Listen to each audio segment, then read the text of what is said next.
Hello everyone, क्या हालचाल है। स्वागत है यूपीएससी वाला पे। सेकंड चैप्टर है फंडामेंटल राइट्स और डीपीएसपीस। इस पूरे पिछले साल जो जो हमने देखा फंडामेंटल राइट्स क्या क्या है, कुछ तो एक तो पता होना चाहिए आपको। क्लाइमेट चेंज के लिए बहुत इंपॉर्टेंट राइट आया था जो ऐड हुआ है आर्टिकल नंबर 21 में। याद है? उस अगर केस का नाम पता हो तो जरा केस का नाम मुझे बता दो अभी के अभी।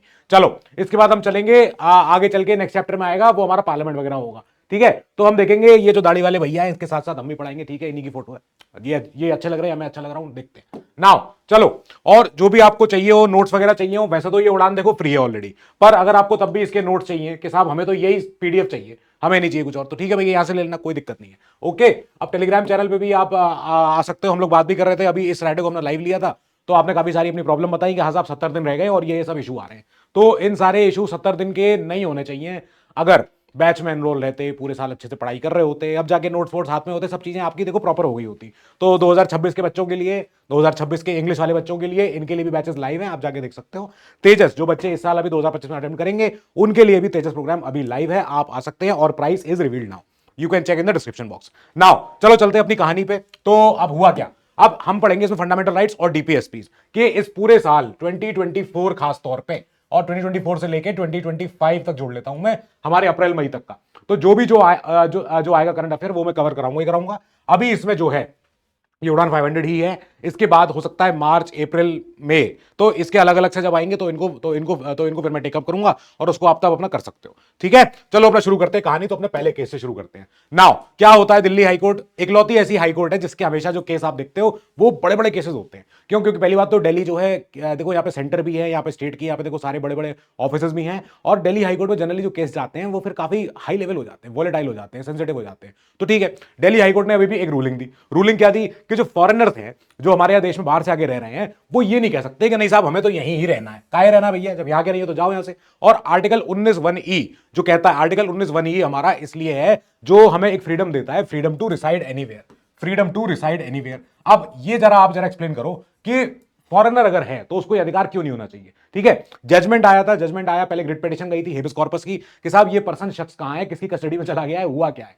नाउ इन्होंने बांग्लादेशी होने की वजह से इन्होंने कहा था देखो साहब हमको डिपोर्ट कर रहे हैं, हमको ये कर रहे हैं, और इन्होंने कहा कि हमारा जो डिटेंशन है वो हमारा इलीगल है, हमें देखो विदाउट अथॉरिटी देखो हमको ले गए अंदर। अब इस पर जजमेंट आते हुए जज साहब ने बोला था कि ये क्या हो रहा है। तो इन्होंने बताया कि देखो पहली बात तो फंडामेंटल राइट पे ही रहो। फंडामेंटल राइट अगर आप समझ गए इतना ही कहानी, तो इसमें काफी कुछ आपको क्लियर हो जाएगी पिक्चर। जैसे क्या, ये वाले जो आर्टिकल इधर देख रहे हैं आपको, आर्टिकल 14 हो, आर्टिकल 20 हो, ये वाले के सारे जो ऐसे आर्टिकल्स हैं ये हैं अवेलेबल टू ऑल, यानी सिटीजन्स भी प्लस फॉरेनर्स भी। ठीक है, अब सिटीजन प्लस एलियन, या फॉरेनर लिखा हुआ लेकिन मैं इसको कायदे से एलियन लिखूंगा क्योंकि हमारे यहां संविधान में एलियन वर्ड को समझदारी दी गई है। चलो ठीक है, मान लिया गया। अब एलियन में देखो एलियन होते हैं दो तरीके के। कैसे कैसे? एक तो होते हैं जो दोस्ताना होते हैं, तो वो फ्रेंडली होते हैं, उनके साथ हमारे संबंध, उनके देशों से हमारे संबंध अच्छे होते हैं। और एक होते हैं हमारे एनिमी एलियंस। एनिमी एलियन की डेफिनेशन पता है क्या किसी को? एनिमी एलियन की डेफिनेशन अगर आपको याद आ रही हो, हमने बात करी थी, एनिमी एलियन वो होता है जिसके देश से या तो हमारा जंग चल रही हो, अच्छा ठीक है साहब, उस देश से हमारी लड़ाई चल रही है, उस देश से हमारी वॉर एग्रेशन सब कुछ हो रहा है, और ऐसे में अगर वो निवासी, उस देश का निवासी यहां इंडिया में है, हम मानेंगे कि एक एनिमी एलियन है। अच्छा, एक पार्ट। दूसरा पार्ट इसका कहता है कि जिस देश से हमारे संबंध इस समय खट्टे हो रखे हैं, हमारा देश उससे परेशान है, लड़ाई चल रही है, जंग चल रही है, और हमारे ही कोई भारतीय अगर उस समय उस देश से रिश्ते कर रहा हो, ट्रेड कर रहा हो, व्यापार कर रहा हो, तो हम उसको भी बोलेंगे उस भारतीय को कि तुम भी एनिमी एलियन हो।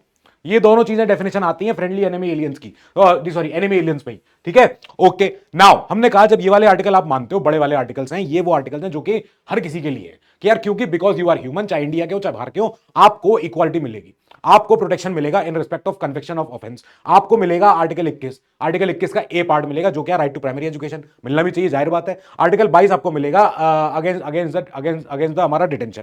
चलो ठीक है, अब हम बात करते हैं आर्टिकल 23 की। ये भी इधर कुछ आर्टिकल्स ऐसे हैं जो कि हमने देखा कि बाहर के बांग्लादेशी लोग, कहीं और के नेपाली लोग इंडिया में आ जाते हैं, काम करते हैं या फंस गए होते हैं इन सारे चक्करों में।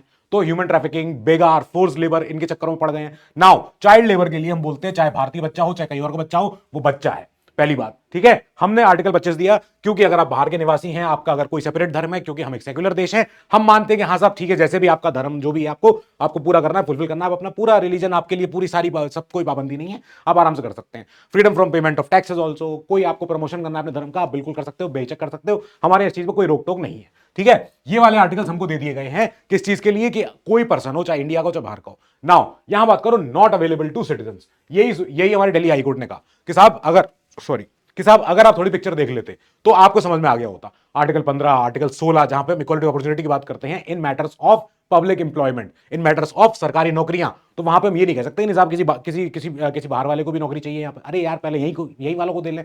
तो आर्टिकल 19 है जो हमारी फ्रीडम की बात करता है, ये फ्रीडम की जो हमारा मूवमेंट है इसमें खासतौर पर जिसकी बात हो रही थी इस बार और रेसिडेंट्स की बात हो रही थी इस बार, ये है ओनली फॉर सिटीजंस, ठीक है। आर्टिकल 29 जहां पे प्रोटेक्शन होता है for cultural and educational rights of minorities, ठीक है। द राइट्स ऑफ माइनॉरिटीज कि आपको अपना कोई संस्थान चलाना है, शैक्षणिक संस्थान होगा, आप चला सकते हैं बिना किसी रुकावट के, कोई आपको दिक्कत नहीं होने वाली है। ये वाले जो आर्टिकल्स हैं they are not available to foreigners, इनको नहीं मिलेंगे, ओनली सिटीजंस। यहां लिख दे रहा हूं मैं ताकि आप बाद में कहोगे लोग सब लिखा नहीं था, हमें तो हमें समझ में नहीं आया। तो हर चीज अगर लिखवाने की बात है तो फिर क्या बच्चे पढ़ाई कर रहे हो। चलो ठीक है, अब बात हुई हेबियस कॉर्पस की, क्योंकि दिल्ली हाईकोर्ट ने कहा कि ये जो शख्स है ये अभी है क्या, मेरे सामने तो लेके आओ, क्या है क्या। तो हेबियस कॉर्पस जब बात आई, हेबियस कॉर्पस पे हम सुप्रीम कोर्ट के ऊपर पहले आते हैं, क्योंकि सुप्रीम कोर्ट से शुरू होती कहानी। सुप्रीम कोर्ट अंडर आर्टिकल 32 और हाई कोर्ट, सारे हाई कोर्ट अंडर आर्टिकल 226, इनके पास क्या अधिकार है, पावर टू इशू रिट्स, कि रिट याचिका कोई आती है, अगर रिट याचिका अगर स्वीकार हो गई है तो उस केस पे जो फैसला आएगा वो एक रिट दायर होगी, ठीक है भैया, रिट का ऑर्डर आएगा। रिट माने क्या होता है, रिट होता है एक ऐसा ऑर्डर जिससे कि हाई कोर्ट या सुप्रीम कोर्ट कोई काम करवा सके या कोई काम रुकवा सके। उनमें से एक है हेबियस कॉर्पस। हेबियस कॉर्पस कहती है इधर लाओ इसे, इस शख्स को हमारे सामने लेके आओ, कहां अरेस्ट कर रखे हो उसको जरा दिखाना, जरा कहां है। अब ये एक ऑर्डर होता है इशूड बाय द कोर्ट, क्या करने के लिए, एक ऐसे person who has detained another person, चाहे वो पर्सन देखो जिसने अरेस्ट किया है वो पर्सन कोई सरकारी जो अगर कोई नौकरशाह है या नहीं है इससे फर्क नहीं पड़ता है, अगर उसको कोई उठा के रख लिया है तो उसको भैया लेके आओ, इसकी लेटर की बॉडी को लेके आओ सामने, उस पर्सन को जिंदा हमें चाहिए। अब writ of habeas corpus can be issued against both public authorities as well as private individuals. अगर आपका मकान मालिक आपको अगर ले जाए अंदर और कह दे मेरे कमरे में तुम इसी में रहोगे, मेरे कमरे के बाहर नहीं निकलोगे, दैट मींस आपके राइट टू लाइफ का वायलेशन हुआ है, आर्टिकल 21 का वायलेशन हुआ है। और आर्टिकल 21 के तहत आप जा सकते हो सुप्रीम कोर्ट, मतलब आप तो जा नहीं पाओगे, खैर आप तो वकील के द्वारा जाओगे, तो ऐसे केस में आपके फेवर में एक रिट याचिका दायर होगी और उसमें एक रिट ऑर्डर आएगा जिसमें बोला जाएगा कि ये जो बेचारा बच्चा पढ़ाई कर रहा था, इसका यूपीएससी का एग्जाम है, इसको लेके आओ जरा, क्या हो गया इसके साथ। अब writ on the other hand is not issued जहां पे डिटेंशन जो है इज लॉफुल, यानी कि सबूत के साथ, यानी कि सबूत भले ही ना हो लेकिन अगर जुडिशियल कस्टडी है, कस्टडी दे दी गई है, पुलिस कस्टडी दे दी गई है किसी मजिस्ट्रेट के द्वारा, ऐसे केस में जो वो डिटेंशन हुआ है यानी उसको जो अंदर रखा गया है वो लॉफुल है, वो कानूनी प्रक्रिया के द्वारा उसको अंदर रखा गया। अब ये नहीं कह सकता नहीं साहब देखो साहब मुझे उठा ले गई थी पुलिस और जुडिशियल देखो मजिस्ट्रेट के सामने लेके भी गए, वहां मुझे पेश किया गया और जुडिशियल मजिस्ट्रेट ने मुझे कस्टडी दे दी, देखो मेरी कस्टडी ग्रांट कर दी थी पुलिस को। ऐसे केस में पुलिस कहते लो साहब अब तो हमारे पास आ गए तुम 6 दिन के लिए, अब तो तुम सारे सबूत निकलवा लेंगे तुमसे। तो ऐसे केस में अब यहाँ रेट ऑफ हेबियस कॉर्पस नहीं जा सकती। ये नहीं हो सकता कि साहब नहीं अभी भी मेरे पास रेट ऑफ हेबियस कॉर्पस का ऑप्शन है, नहीं, फिर वकील कह देगा भैया ये नहीं लड़ पाऊंगा मैं, ये नहीं हो पाएगा। Proceeding is for contempt of legislature या कोर्ट। अगर आपको कोई एक कानून तोड़ने की वजह से या कोर्ट का कोई आपने अवमानना कर दी हो, ऐसे केस में क्या होगा, ये प्रोसीडिंग देखो इसके लिए detention is by a competent court and detention is outside the jurisdiction of the court. ऐसे केस में हेबियस कॉर्पस का कोई इफेक्ट नहीं हो पाएगा, नहीं हो सकता है। जहां पे भी अनलॉफुल डिटेंशन होगा, जहां पे भी गलत चीज के लिए आपको अरेस्ट कर लिया गया होगा, उसको भैया फिर उठा के हम बोलेंगे लाओ सब क्या हुआ। अब देखो इन भाई साहब ने जब ये वीडियो बनाई थी, इन भाई साहब ने ये चीज बताई भी थी कि बहुत बड़ा एक चेंज हुआ है, ये एक लैंडमार्क जजमेंट है, इसी की हमने बात करी थी शुरू में, right to be free from adverse effects of climate change. ये एक केस गया था और केस क्या था कि जो हमारी बहुत एक उम्दा बर्ड है, अगर एक बर्ड किसी को याद आ रही हो, मैंने उस बर्ड के बारे में पढ़ाया था यहाँ पे, ये बर्ड एक हमारी देश की राष्ट्रीय पक्षी होने वाली थी लेकिन नहीं हो पाई, क्या करें मोर बन गया। अब ऐसे केस में ये केस गया था कि इस बर्ड का जो है जीना मुश्किल हो गया है। ये बर्ड पहले पूरे उत्तरी भारत में, पाकिस्तान में हर जगह पाई जाती थी, लेकिन अब ये बर्ड हो गई है कुल 3 जगह पे। वो 3 जगह आपको याद रखनी पड़ेंगी, इन भाई साहब ने इस वीडियो में पढ़ाया था, ठीक है। वो तीनों जगह याद रखना, एक कर्नाटका आंध्रा का एक इनका बॉर्डर है हमारा, एक गुजरात में है, एक राजस्थान में एक जगह पे है, सॉरी एमपी में है, ठीक है, याद रख लेना। ये बर्ड बहुत इंपॉर्टेंट है, इस बर्ड की वजह से केस गया था और इस केस की वजह से एक लैंडमार्क फैसला आया जो हमारे फॉर्मर सीजेआईजी ने बताया था। क्या फैसला था? फैसला ये सुप्रीम कोर्ट ने कहा कि हम सब लोगों का अधिकार है, people have a right to be free from adverse effect of climate change, कि भाई क्लाइमेट चेंज तो सच बात है, ये बर्ड बेचारी विलुप्ति के कगार पे आ गई है, अब इसको अगर हम बचा लें तो मतलब काफी कुछ हम प्रोग्रेस मान पाएंगे अपनी। सुप्रीम कोर्ट ने जजमेंट में बोला, केस टाइटल ये था M K Ranjit Singh and others versus union of India, और इसमें बोला था कि जो क्रिटिकली एंडेंजर्ड जो बर्ड है हमारी ग्रेट इंडियन बस्टर्ड, इस बस्टर्ड को बचाना जरूरी है। और इसके बाद जो हमारी लेसर फ्लोरिकन है ये भी है साथ में केस, चलो ठीक है। तो जब एनवायरमेंटलिस्ट गए, सब लोग बात कर रहे हैं, इन्होंने कहा साहब अगर हम बर्ड पे ही रह लें तो केस बहुत छोटा हो जाएगा। लेकिन आप क्योंकि सुप्रीम कोर्ट हैं, आप अपने आप से ये चीज कर सकते हैं कि ये क्लाइमेट चेंज की वजह से हो रहा है, and climate change is a real thing, it's a real phenomena, it can not be ignored. अब जब इग्नोर नहीं हो सकता है, then we have to protect ourselves from the adverse effect. तो हमने कहा ठीक है, पहले इसकी बात कर लेते हैं, इस बर्ड की। अब ये जो बर्ड है शेड्यूल 1 में आती है under the wild life protection act of 1972, correct, ठीक है, डन। अब हमने कहा ठीक है, इस बर्ड को बचाना है, क्लाइमेट चेंज इंडिया के हमारे देखो सारे हमारे पास क्या क्या है, तो हमने ऑलरेडी आर्टिकल 21 में राइट टू हेल्थ तो पहले ही हुआ करता था कि साहब हारी बीमारी से बचाने के लिए कोई चीजों के लिए राइट टू हेल्थ दे दो, हाँ बढ़िया, गुड। इसके बाद जो हमारा आर्टिकल ये हमारा 48A आ गया कि स्टेट राज क्या करेगा, शैल एंडीवर, इस तरफ कोशिश करेगा कि प्रोटेक्ट करे और बचाए सबको, इंप्रूव करे द एनवायरनमेंट को, और इसके अलावा सेफ गार्ड कर दे फॉरेस्ट को, वाइल्ड लाइफ को, हर चीजों को। It was added by the 42nd amendment. इस अमेंडमेंट के द्वारा बोला गया था कि राज की जिम्मेदारी है, and it is an obligation on the state, it's incumbent upon the state. ये ऐसे वर्ड्स हैं, ये ऐसे ऐसे लिखोगे आप, ठीक है, it's incumbent upon the state. इसको मिटाना, अरे यार नोट्स नहीं है ना, ये तो पीपीटी पढ़ा रहा हूं। इनकम्बेंट अपॉन द स्टेट, तो स्टेट के ऊपर ये ऑब्लिगेशन है, स्टेट की जिम्मेदारी है कि आपको बचाना क्या पड़ेगा, कोई भी जहां पे भी कोई अगर तो पर्यावरण की सुरक्षा नहीं हो रही होगी, आपको सुरक्षा करवानी पड़ेगी। 51A हमारे लिए है, ये कहता है it shall be the duty of every citizen, क्या करने के लिए कि बचाओ, समझाओ सबको ये चीजें बचाओ, protect and improve the natural environment including हमारी wild life, forest, lakes, rivers, wild everything, हर चीज बचानी है हमें, ठीक है। हमारा 51A देखो, हमारे पास एक और ड्यूटी है, and to have compassion for living creatures. कोई बदतमीजी नहीं किसी जानवर के साथ, कोई भी जो जानवर जिंदा है, जो जानवर जो भाई देखो जो चेतना रखता है उसके साथ उसको कंपैशन रखना उस अपने प्राणी के साथ, ठीक है। तो ये हमारे पास लेजिस्लेशंस थे, हमारे पास काम थे। हम गए कस्टोडियल डेथ की तरफ, यहां भी केस हो गया। सुप्रीम कोर्ट ने अभी बोला ये क्या हो गया, स्ट्रिक्टर व्यू, एक बहुत ही स्ट्रिक्ट व्यू लिया इन्होंने कहा जो बेल प्लीज होती हैं ऑफ पुलिस पर्सनल जिनके ऊपर एक्यूज इन जो हमारी कस्टोडी का अगर कोई डेथ हो जाती है, तो सुप्रीम कोर्ट ने कहा कि हम बहुत अब देखो सख्ती से बात करेंगे, ये चीज बहुत प्रॉब्लमेटिक है, ये 1970 नहीं है, 1960 नहीं है, अब वो जमाना नहीं है कि आप पुलिस में किसी को थाने में अंदर लेके जाओ और वो बेचारा व्यक्ति वहां थाने से बाहर ही नहीं आ पाए। कस्टोडी डेथ क्या होती है, डेथ वो होती है, ये डेथ जो होती है उस जगह पे जहां पे वो पर्सन क्या होता है, या तो कस्टडी में होता है, इज आइदर डायरेक्टली या इनडायरेक्टली रिलेटेड टू क्या चीज के लिए, सिग्निफिकेंटली एट्रीब्यूटेबल टू कैसी एक्टिविटीज, वो एक्टिविटीज जो कि पुलिस थाने के अंदर होती है, first degree, second degree, third degree, ये सब आपने वर्ड सुने होंगे। तो ये जो टॉर्चर होता है, जो पुलिस की जो मार पिटाई होती है, वो मार पिटाई के दौरान अगर किसी की डेथ हो जाए, ऐसे केस में उस पुलिस के पर्सनल के ऊपर वो केस चलता है, और केस की वजह से उसको अगर बेल वेल के लिए कहीं जाना होता है, तो पहले का सिस्टम नहीं, सुप्रीम कोर्ट ने कहा अब we will be very strict, हम ऐसे आराम से प्यार से बात नहीं करेंगे, this is wrong, this is immoral, this can not be happening, नहीं हो सकता ये, ठीक है। ये उड़ान 5 मिनट का ही स्निपेट है, आप इसको यूज कर सकते हो।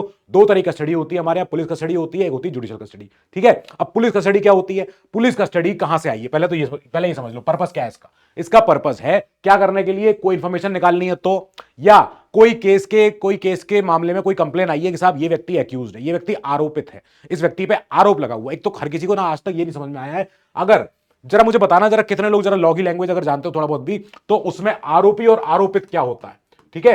अब ये भी कई बच्चों में कंफ्यूजन होता है कि सर मैं तो समझ ही नहीं पा रहा क्या लिखा है, आरोपित और आरोपी। अब इसमें जरा मुझे ये बताओ कि इसमें एक्यूज्ड किसको बोलोगे आप इंग्लिश में, ठीक है। ये दो वर्ड हैं, आरोपित और आरोपी। अब इसमें एक्यूज्ड कौन है और एक्यूजर कौन है, एक्यूज्ड और एक्यूजर, जरा मैच द कॉलम कर दो जरा यहां पे अभी के अभी, ठीक है। ये एक्यूजर है। नाउ लेट्स कम टू कि अपने इधर मामला क्या फंस गया। तो अब अगर कोई और नया ऑफेंस ना हो जाए, कोई और चीज ना बिगड़ जाए, हम कहते हैं इस व्यक्ति को पुलिस थाने में रख लो, क्योंकि ये हो सकता है केस में बाहर जाके कोई सबूत मिटा दे, कोई विटनेस को डरा धमका दे, तो ऐसे केस में पुलिस कस्टडी हो गई। अच्छा, यहां पे क्या होगा, accuse may be detained in jail by a magistrate के ऑर्डर।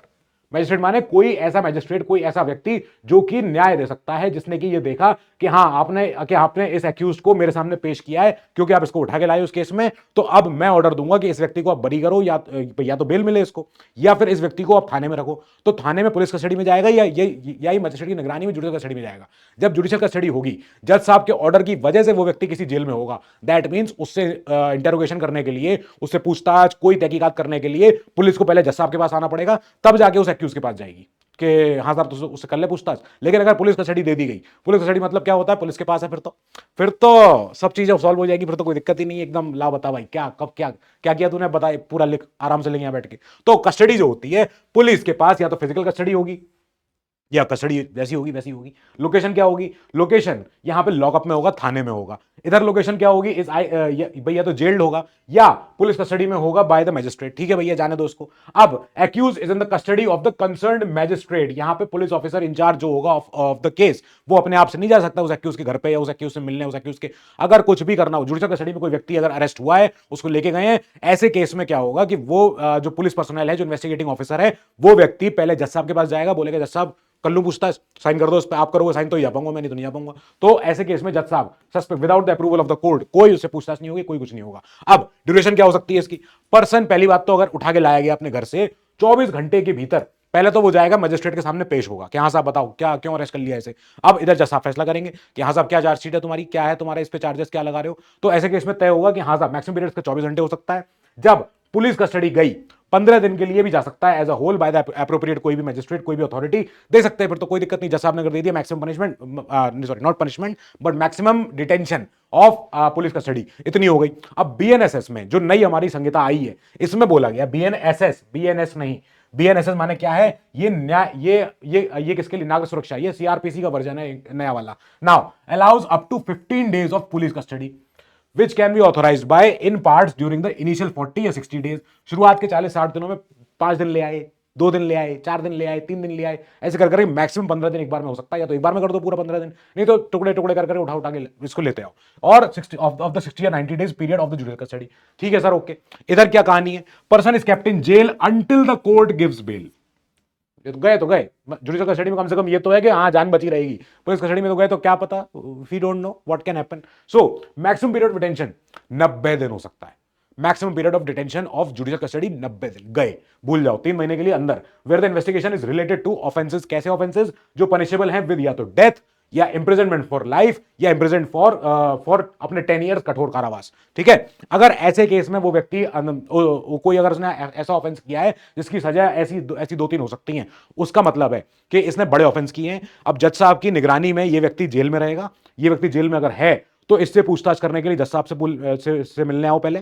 जज साहब अप्रूव करेंगे, हाँ साहब कि हाँ ठीक है करो उसे इन्वेस्टिगेशन जो भी करनी है। अब 60 डेज जहां पे इन्वेस्टिगेशन रिलेटेड टू ऐसे ऑफेंस जिनका की इंप्रिजनमेंट होती है सजा 10 साल से कम, लेस देन 10 ईयर्स।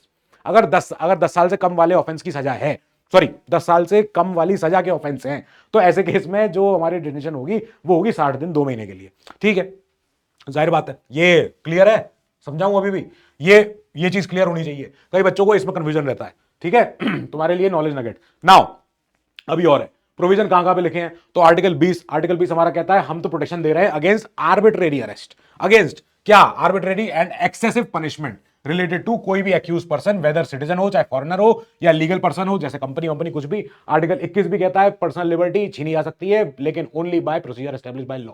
अगर कानूनी प्रक्रिया के द्वारा आपसे आपकी पर्सनल लिबर्टी छीनी गई तो ओके, अदरवाइज ओके नहीं है। आर्टिकल 22 कहता है protection against arrest and detention in certain cases and provides क्या कि no person who is arrested shall be detained in custody without being informed of the grounds of such arrest.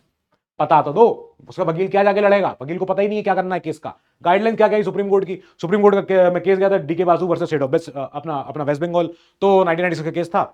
हम उस समय शायद 3-4 साल के रहे होंगे। तो सुप्रीम कोर्ट ने उस समय बोला था कि राइट्स गारंटीड अंडर आर्टिकल 21 जो है could not be denied to the convicts. चाहे कोई दोषी हो जिसका दोष सिद्ध हो गया हो, एक्यूज्ड का अगर दोष सिद्ध हो जाए, क्राइम उसका क्राइम एक्सेप्ट हो गया, गिल्ट उसकी ऑब्टेन हो गई, then it is called convict, then he और शी इज कॉल्ड कॉन्विक्ट कि हाँ अभी कॉन्विक्ट हो गया है। अगर अंडर ट्रायल है, केस अभी चल ही रहा है, अभी थोड़ी पनिशमेंट, अभी थोड़ी कुछ हुआ है, and other prisoners in custody except according to procedure, जहां पे भी पीईबीएल का जिक्र हो जाए। मतलब ये मान लो आप पीईबीएल, ये क्या होता है sir? Procedure establish by law.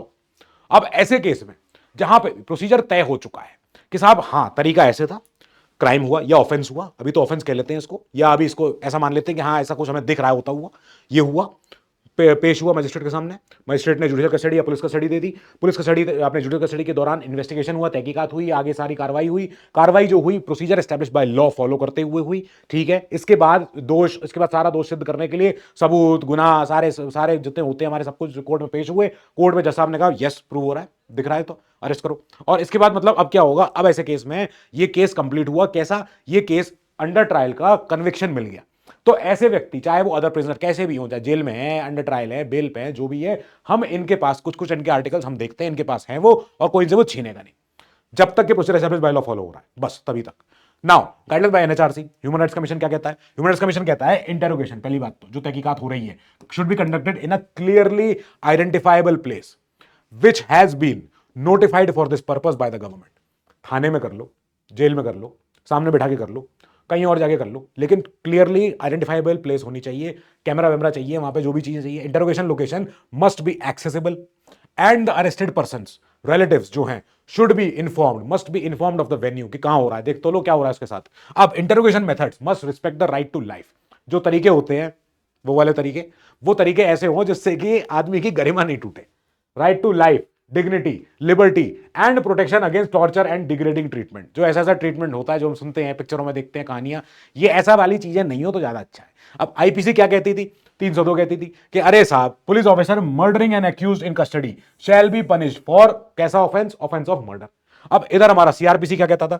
176, magistrate के पास जरूरी क्या है? It requires magistrate to hold क्या ऐसी inquiry into the cause of death, क्या हुई है, थाने में हो गई, क्या हो गई, इसके पीछे पूरा मैजिस्ट्रेट साहब लगे और तहकीकात करवाएं क्या हुआ है, डिपार्टमेंटल इंक्वायरी हो जाए। अब बीएनएस की तरफ आते हैं तो बीएनएस में सेक्शन 120 और 122 है ये, जो इस समय बात करते हैं कस्टोडियल डेथ के लिए।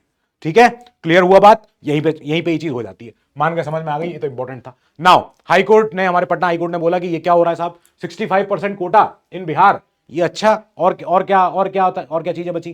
तो अब यहां पे सुप्रीम कोर्ट ने कहा कि ये 50% वाली कोई बात मान ही नहीं रहा है। सुप्रीम कोर्ट ने इतना समय पहले बोला हुआ था, पटना हाई कोर्ट ने कहा कि ये कैसे, ये सब नहीं, टुगेदर विद द 10% ईडब्ल्यूएस, ये भी जोड़ लो। द बिल, जो बिल आया था इनकी बिहार विधानसभा का, उसने रिजर्वेशन बोल दिया था 75% तक, वेल पास द 50% सीलिंग जो हमारे सुप्रीम कोर्ट ने लगाई थी। अब इंदिरा साहनी केस इस समय पे बात आ जानी चाहिए इसकी। इंदिरा साहनी केस, जिसको मंडल केस भी कहते हैं, सुप्रीम कोर्ट ने बोला था 27% रिजर्वेशन दे दो for socially and educationally backward classes. यहां पे जजमेंट में सुप्रीम कोर्ट ने कहा कि पहली बात तो क्राइटेरिया होना चाहिए, रिजर्वेशन किसको मिलेगा, कैसे आप social economical, social educational background आप कैसे चेक कर रहे हो, किसी का बैकवर्ड है कि नहीं है। सुप्रीम कोर्ट ने फिर कहा, ये बोला कि 50% limit on vertical quota as set by earlier judgment, ये भैया फॉलो होगी। इस चीज पे हम रीअफर्म कर रहे हैं, दोबारा से कह रहे हैं, 50% limit can be exceeded only in exceptional cases, कि दिख रहा है भैया ये हमारा कम्युनिटी बिल्कुल रिप्रेजेंट नहीं हो पा रही है, कोई इनका वर्चस्व ही नहीं है, कोई बात ही नहीं कर रहा है इनकी, तब उस केस में आप इसको ब्रीच कर सकते हो, but not in any other way, not in any other case, नहीं होगा और किसी केस में। अच्छा, अब ये पटना हाई कोर्ट में ये केस गया, क्योंकि पटना विधानसभा में, ये अपना बिहार विधानसभा का बिल था। अब इसके बाद ये हमारा सब क्लासिफिकेशन भी हुआ, तो सुप्रीम कोर्ट ने अभी भी बोला कि हर स्टेट अपने यहां पे, अपने अंदर क्या कर सकता है, सब डिवाइड कर सकता है, रिकैटेगराइज कर सकता है, सब क्लासिफाई कर सकता है ऐसे ऐसे कैटेगरी ग्रुप्स को, ऐसे ऐसे कम्युनिटी ग्रुप्स को based on their levels of backwardness. ये चेक करने के लिए कि एससीज के अंदर, एसटीज के अंदर, ओबीसीज के अंदर कितने लोग हैं जो अभी और ज्यादा बैकवर्ड हैं, जो कुछ अपलिफ्ट हो गए हैं, जो पीछे रह गए, जो समाज में जो हमारा प्रशासन है उसमें जिनका योगदान नहीं दिख पा रहा है, तो आप बनाओ लिस्ट। अब एपेक्स कोर्ट ने ये बोला, 2004 का रूलिंग जो थी हमारे चनैया जजमेंट, इसमें बोला हुआ था कि हमने सच सब classification was not permissible। Supreme court ने बोला ये हमने जो 2004 में बोला था, ना ना ना ना ना, गलत बोला था हमने, अब हम इसको सही कर रहे हैं। यहां पे जो हमारे एससी एसटी ट्राइब्स हैं, ये कॉन्स्टिट्यूटेड होते हैं होमोजेनस क्लास। अब यहां पे जज साहब ने बोला, सॉरी हमारे सीजीआई जी भी थे इसमें, फॉर्मर सीजीआई, तो उन्होंने कहा कि हम सारी कैटेगरीज को होमोजेनस नहीं मान सकते। हम ये नहीं कह सकते कि एससीज के अंदर जो है जितने भी हैं ये सारे के सारे होमोजेनस हैं। हमें समझ में आ रहा है कि एससीज के अंदर, एसटीज के अंदर कई सारे ऐसे वर्ग हैं, जो कुछ वर्ग तो अंडर डेवलप्ड है, जो कुछ वर्ग अंडर, जो अभी भी बैकवर्ड हैं। तो हम इस चीज को सुलझाना चाहते हैं। हम इसके लिए क्या कर रहे हैं, हम स्टेट्स को बोलेंगे कि अपने आप से आप अपना क्राइटेरिया बनाओ, क्लासिफिकेशन करो कि कौन सा ग्रुप ज्यादा एडवांस हो गया, ज्यादा नहीं हो गया। तो 6(1) की रूलिंग थी, सुप्रीम कोर्ट ने, बेंच ने बोला कि सब categorisation is allowed within a class, कोई भी कैटेगरी, ये कॉन्स्टिट्यूशनल रिक्वायरमेंट है टू सिक्योर सब्सटैंटिव इक्वालिटी। हम चाहते हैं कि जो रिजर्वेशन के लाभ हैं वो हर तरफ पहुंचे। सुप्रीम कोर्ट ने कहा कि states can not alter the SC ST list, नहीं ये नहीं कर सकते आप, SC SC list publish under article जो हमारा 341 है, तो आप ये मत कर देना, नहीं आप ये मत कह देना कि एक व्यक्ति एससी है तो एससी अब नहीं रहा, नहीं ये नहीं आप कर सकते। आप बस इतना कर दो कि एससी के अंदर ये वाली कम्युनिटी, ये वाली कम्युनिटी, ये वाली कम्युनिटी, ये वाली कम्युनिटी, अब ये क्या है, ये है थोड़ी सी ये है थोड़ी सी अपग्रेडेड, थोड़ी सी एलिवेटेड, और बाकी जो है वो अभी भी पीछे रह जा रही है, तो ये आप कर सकते हो। पर ये मत कर देना कि आप लिस्ट ही बाहर कर दो, नहीं वो नहीं हो सकता, वो आपके हाथ में भी नहीं है। चलो, अब सुप्रीम कोर्ट ने बोला कि ये 2015 का बिहार सरकार का एक और नोटिफिकेशन था, कैटेगराइजिंग क्या, Tanti Tantwa community as S C. अब स्टेट ने in exercise of its power under article 3 sorry article 15 और आपने 16, तो यहां पे कोई 15-16 दोनों ही हमारे आर्टिकल कहते हैं कि साहब आप बस ये चेक कर लेना, स्टेट चाहे तो ये इंश्योर करे कि सबका वेलफेयर हो सके, जो भी सोशल बैकवर्डनेस है उसको दूर करने के लिए हम क्या करें, ऐसे स्पेशल प्रोविजन ला सके रिजर्वेशन के माध्यम से, कोई और माध्यम से, सच एज रिजर्वेशन भी एग्जांपल होता है, टू अचीव क्या स्पेसिफिक डिग्री ऑफ क्या अपलिफ्टमेंट ऑफ हार्म, जो भी देखो जो भी हुआ है हमारी कम्युनिटी को वो नहीं हुआ आगे। अब S C schedule caste are not a homogenous integrated class because क्या है, empirical evidence indicates that there is inequality even within the एससीज। ये है, ये सुप्रीम कोर्ट ने कहा। अब power of sub classification, article 341 clause 1 कहता है कॉन्स्टिट्यूशन अधिकार देता है ओनली सेंटर गवर्नमेंट प्रेसिडेंट क्या, the power to specify the caste, category, race, tribes, किसी चीज में, किसी स्टेट में जहां भी हो, which shall for the purpose of this constitution be deemed to be schedule caste. यानी कि इस मामले में स्टेट्स के पास हक नहीं है in relation to that state या यूटी एज द केस में भी, मतलब स्टेट के अंदर जो जो लोग हैं उनमें से, उन लोगों में से कौन एससी है, कौन एसटी है, ये चीज को तय करने वाली बॉडी कौन है, देश की सर्वोच्च संस्था, देश की सबसे बड़ी चेयर, वहां से तय होगा। फॉलोइंग सच ए नोटिफिकेशन जो बिहार का आया था, इसमें आर्टिकल 341 क्लॉज 2 स्टेट्स कि ओनली पार्लियामेंट कैन इंक्लूड या exclude any caste, any race, any tribe from the list of एससीज। तो बिहार सरकार कैसे कर ले रही है भैया, काहे तुमने किया बिहार भैया, क्यों कर रहे हो ऐसा। अब ये आप देख लो, ये कॉन्स्टिट्यूशनल प्रोविजन है टू सपोर्ट वीकर सेक्शंस। जो हमारे वीकर सेक्शन है क्या क्या है, 15 क्लॉज 4 है भैया, वो कहता है special provision for their advancement. 16(4)(a) ये भी कहता है reservation in the services under the state in favour of SC entities, ठीक है। 17 कहता है अनटचेबिलिटी इज एबॉलिश्ड, बैंड, हो ही नहीं सकती, अलाउ हो ही नहीं सकता। आर्टिकल 46 कहता है ये क्या है, स्टेट के पास डीपीएसपी है, स्टेट के पास एक जिम्मेदारी है, एक लीगल ऑब्लिगेशन तो नहीं, एक मॉरल ऑब्लिगेशन है टू प्रमोट क्या the educational and economic interest of weaker section of society. अच्छा ठीक है, 330 332 ये तो भाई ये कहते हैं कि रिजर्वेशन जो होना चाहिए ये for the House of People, for the Vidhan Sabha, ये भी रहेगा। अब 338 कहता है कि there shall be NCSC. 338A कहता है एनसीएसटी होना चाहिए। ये क्या है सर, ये आयोग है, ये हमारे अनुसूचित जाति आयोग है, अनुसूचित जनजाति आयोग है, ठीक है। एनसीएससी जो है कहां गया, 338 याद रखना, एनसीएससी ये एक और सेक्शन की भी बात सुनता है हमेशा, एससीज की तो बात सुनेगा ही सुनेगा, ठीक है, लेकिन इनके अलावा there is one more minority I should say, ठीक है। वो माइनॉरिटी कौन सी, जरा मुझे बताना, जिसके पास भाई जो अगर उन्हें कोई दुख हो, कोई पीड़ा हो तो वो एनसीएससी के पास जाते हैं, कौन सी माइनॉरिटी है वो, जरा मुझे बताओ, ठीक है। अब पार्ट 9 हमारा पंचायतों का, पार्ट 9A हमारा म्युनिसिपैलिटी का, यहां पे बात आती है कि साहब जब इसमें कोई हमारे मेयर, पार्षद लोग चुने जाएंगे, सरपंच लोग चुने जाएंगे, तो ऐसे केस में रिजर्वेशन होना चाहिए फॉर एससीज and STs in local bodies. ये है, ये तो सारे संवैधानिक है। इसके बाद चलते हैं आगे, डिफरेंट टाइप ऑफ इक्वालिटी। हम इक्वालिटी बात करते हैं, फॉर्मल इक्वालिटी और सब्सटैंटिव इक्वालिटी। ये क्या होती है फॉर्मल इक्वालिटी, फॉर्मल इक्वालिटी होती है refers to treating everyone the same under the law, एक कानून के सामने सब लोग बराबर हैं without regard to their individual circumstances. फर्क नहीं पड़ता है कि उनका व्यक्तिगत उनके तौर पे वो कितने पिछड़े हैं, कितने आगे हैं, कितने जो भी हैं। सब्सटैंटिव इक्वालिटी क्या होती है, ये होती है रियल, ये होती है बियॉन्ड मेयर इक्वल ट्रीटमेंट। नहीं, इसके आगे चलते हैं, एक्चुअल कंडीशन क्या है, एक्चुअल अपॉर्चुनिटी है भी नहीं उन लोगों के पास कि नहीं है। इसके बाद चलते हैं डिफरेंट इंडिविजुअल्स या ग्रुप्स जो है दे मे नीड डिफरेंट तरीके से क्या क्या लेवल ऑफ सपोर्ट कि मिले भैया, कुछ रास्ते मिले, तरीके मिले, वो हम करने को रेडी है। चलो राइट टू बी साइलेंट। अब सुप्रीम कोर्ट के जज ने अभी देखो ये बोला कि हम बेल दे रहे हैं दिल्ली के सीएम को, एम्फसाइजिंग क्या कि एक्यूज्ड का अधिकार है to remain silent during the police अपने क्वेश्चनिंग जब भी होती है, इन्वेस्टिगेशन होता है, तो राइट टू साइलेंस ये क्या करता है, अलाउज एन इंडिविजुअल कि आप कुछ मत बोलो। जो आपने फिल्मों में, यूएस की फिल्मों में देखा होगा, टेकिंग द फिफ्थ। अच्छा ये क्या है सर, ये क्या होता है, तो यूएस कॉन्स्टिट्यूशन में जो 5th अमेंडमेंट था, वहां पे 5th अमेंडमेंट में ये बोला जाता था, आई एम एक्सरसाइजिंग फिर से बोलता हूं, I am exercising my right to remain silent under the 5th amendment. तो अब क्या 5th अमेंडमेंट क्या होता है कि मैं नहीं बोलूंगा, आई will neither confirm nor deny. अगर कोई मुझसे पूछे कि क्या मेरे बॉस ने कोई एविडेंस बेरी किया है या मेरे बॉस ने मुझे बोला था कोई एविडेंस छुपाने के लिए, कोई कागज को जलाने के लिए, और उस कागज की वजह से केस पूरा बिगड़ जाए, चरमरा जाए, तो ऐसे केस में हो सकता है मैं मेरे बोलने से या तो मेरा बॉस फंस जाए या मैं फंस जाऊं। ऐसे केस में मैं खुद को सेल्फ इंक्रिमिनेट नहीं कर सकता। ठीक है, अब ये अधिकार हमारे देखो यूएस के संविधान में आता है टेकिंग द फिफ्थ। हमारे यहाँ पे ये भी तो हमारे यहाँ पे ये आता है सेल्फ इंक्रिमिनेशन के अंदर। राइट टू देखो राइट अगेंस्ट सेल्फ इंक्रिमिनेशन। मैं खुद को दोषी नहीं कह सकता भाई, तुम्हें जरूरत है तुम प्रूव करो ना, मैं थोड़ी बोलूंगा कि मैं गिल्टी हूं। अबे मैं क्यों गिल्टी हूं भाई, मैं तो मना करूंगा हमेशा। तो ऐसे केस में यही सुप्रीम कोर्ट ने बोला कि राइट टू साइलेंस हमारे यहाँ है। आप इसको यूएस का फिफ्थ अमेंडमेंट कह लो, हमारे यहाँ का बोलो राइट अगेंस्ट सेल्फ इंक्रिमिनेशन।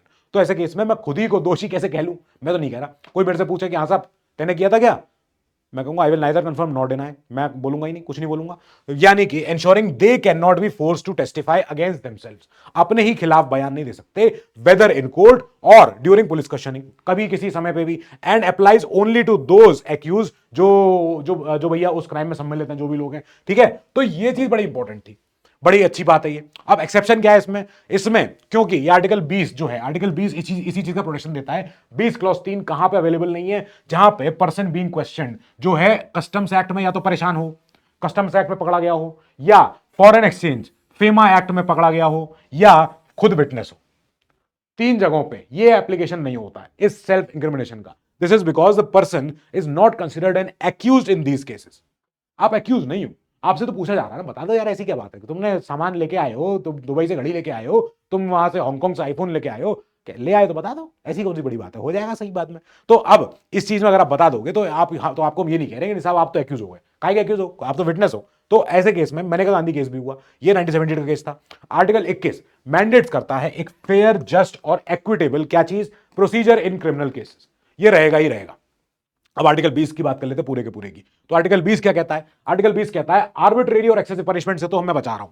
ठीक है, it is applicable to all citizens, foreigners, companies मतलब लीगल पर्सन या कॉर्पोरेशन, सब लोगों के लिए है ये। आर्टिकल 20 क्या है? कोई तरीके का डिटेंशन, आपके साथ पनिशमेंट कुछ भी हो रहा है, गलत चीज हो रही है, मैं देख रहा हूं। अब प्रोविजन क्या है इसका? No ex post facto law, मतलब कि नो लॉ कैन पनिश ऐसा एक्शन को जो कि उस समय क्राइम नहीं था। भाई मैच फिक्सिंग एक बहुत बड़ा, कल इंडिया वर्ल्ड कप जीती, ठीक है, मैच फिक्सिंग एक समय पे काफी ज्यादा प्रॉब्लमेटिक सिचुएशन थी। ठीक है, अजहरुद्दीन उसके अंदर पकड़े गए थे। अब इसके बाद Bombay high court, CBI court, सब जगह इंक्वायरी हुई, सब कुछ हुआ। बाद में सब जगह पता चला ये मैच फिक्सिंग कोई अपराध है ही नहीं यार। मैच फिक्सिंग जैसी कोई लॉ ही नहीं है हमारे पास। तो मैच फिक्सिंग का अगर कोई लॉ नहीं है, ऐसे केस में अगर अजहरुद्दीन पकड़े जा रहे हैं और अजहरुद्दीन के ऊपर केस चल रहा है, सब कुछ हो रहा है, तो भाई जब कोई उस चीज पे कोई कानून नहीं है, then how can he be called कि वो कॉन्विक्ट है भैया मैच फिक्सिंग का। मैच फिक्सिंग कोई कानून होता तो अब अगर आज आपने कानून बना दिया मैच फिक्सिंग पे और अपराध उस कानून के हिसाब से पहले का हुआ है, पुराना हुआ है, तो आप आज सजा नहीं दे सकते उस क्राइम के लिए जो उस समय पे क्राइम नहीं था। भाई देखो आई बात समझ में, कितनी बड़ी बात है ये। No double jeopardy, a person can not be punish twice for the same offence. याद है अमिताभ बच्चन की मूवी, जज साहब इस व्यक्ति को मारने की सजा तो मैं 20 साल पहले काट के आ गया हूं और आज मैं इसे मार रहा हूं। तो ऐसे केस में अब क्या हुआ, मैंने इस व्यक्ति को मारने की सजा काट ली पहले ही, वो व्यक्ति आज जिंदा है, अब मैंने तो सजा भुगत ली ना इसको मारने की, तो आज मार दे रहा हूं, उसे क्या दिक्कत है। तो इसका मतलब क्या है, no a person can not be punished for the same offence twice. दोबारा पनिशमेंट नहीं मिलेगी, एक ऑफेंस में सजा एक बार ही। तीसरी चीज, नो सेल्फ इंक्रिमिनेशन, खुद के खिलाफ गवाह नहीं बन सकते आप। No person can be forced to become a witness against himself, अपने आप से नहीं कह रहे साहब चले गए थाने में, लो साहब कर लो मुझे अरेस्ट, मैं आ गया हूं, नहीं ऐसे नहीं, हम प्रूव करेंगे, रुक जा बेटा आराम से होगा, तेरे पूरी तहकीकात होगी। ठीक है, अब माइनॉरिटी राइट्स पे चलते हैं। तो माइनॉरिटी राइट्स डे सेलिब्रेट हुआ था दिसंबर 18 को। यहां पे माइनॉरिटीज की बात करते हैं। माइनॉरिटीज जो है हमारे संविधान में अलग अलग तरीके से अलग अलग जगह पे मेंशन है, लेकिन माइनॉरिटी की डेफिनेशन क्या है, माइनॉरिटी जाने अपने पार्लियामेंट जानती है। ठीक है, टर्म माइनॉरिटी जनरली मींस ऐसा ग्रुप, ऐसे लोगों का समूह, ऐसे लोगों का अपना कम्युनिटी जो कि धर्म के नाम पे, लैंग्वेज के नाम पे, एथनिसिटी के नाम पे या कल्चर के नाम पे उस बड़ी मेजॉरिटी से थोड़े से कम है, बहुत ही कम है, थोड़े का बहुत ही कम है। अब इंडियन संविधान में बात होती है कि यहां पे सेवरल प्लेस पे हम इसकी बात करते हैं, लेकिन डेफिनेशन नहीं बता पा रहे, बताएंगे ही नहीं। क्यों नहीं बता रहे? इसलिए नहीं बता रहे क्योंकि माइनॉरिटी विद टाइम चेंज हो सकती है। जो माइनॉरिटी की डेफिनेशन है अगर संविधान में लिख दी तो पत्थर की लकीर हो जाएगी, फिर तो आप उसको बोलोगे नहीं अब तो ये माइनॉरिटी, अरे जब क्या पता नहीं रहे आगे चल के माइनॉरिटी, या यहां पर माइनॉरिटी कैसे फिर तय कैसे होगी। सुप्रीम कोर्ट ने कहा कि माइनॉरिटी पहली बात तो should be identified at the state level.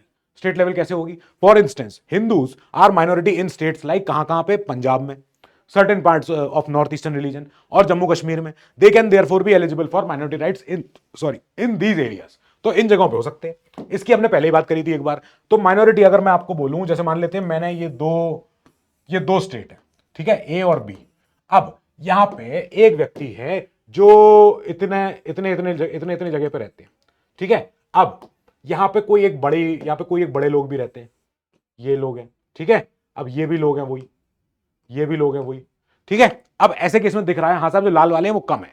अब लाल वाले अगर इस जगह पे ज्यादा हो जाए, ये लो, ठीक है।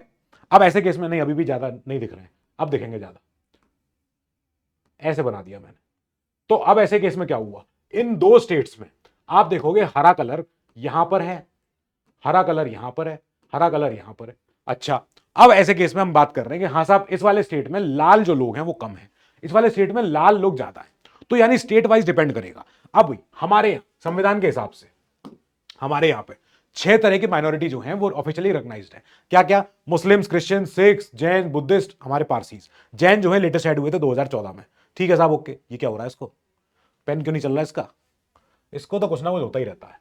पेन चला लेते हैं पीला वाला, हाँ ठीक है। ये ऐड हुए थे 2014 में, ठीक है। अब हमारे यहाँ राइट्स ऑफ माइनॉरिटीज काफी सारे हमने दे दिए गए। हमने कहा ये तो देने मैंडेटरी, ये तो बहुत जरूरी है। तो आर्टिकल 29 क्लॉज 1 कहता है क्या? माइनॉरिटीज को द राइट टू कंजर्व अपने अपने अपना अपना लैंग्वेज, अपना अपना स्क्रिप्ट, अपना अपना कल्चर, आप करो कंजर्व, कोई दिक्कत नहीं है। आर्टिकल 30 कहता है कि जहां आपका मन करे, जैसे आपको समझ में आए, रिलीजियस और अपने लिंग्विस्टिक माइनॉरिटी अगर आप हैं तो आपके पास है राइट क्या करने के लिए, ऐसी एस्टैब्लिश कर सकते हो आप शैक्षणिक संस्थान जो आपके मन के हो।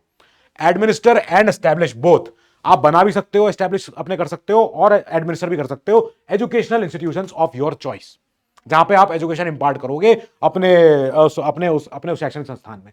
एजुकेशन की बात हो रही है। अब एजुकेशन जहां आएगा वहां पे फिर एजुकेशन आते ही फिर स्टेट इंटरवीन करेगा कि भाई क्या पढ़ा रहे हो, दिखा तो दो जरा, कौन सा सिलेबस हो रहा है तुम्हारे यहाँ, क्या हो रहा है एग्जाम, कौन सा बोर्ड लेता है एग्जाम, इस क्या करें इसकी डिग्री का। तो ऐसे केस में यहां पे स्टेट फिर इन्वॉल्व हो जाएगा क्योंकि एजुकेशन की बात आ गई है।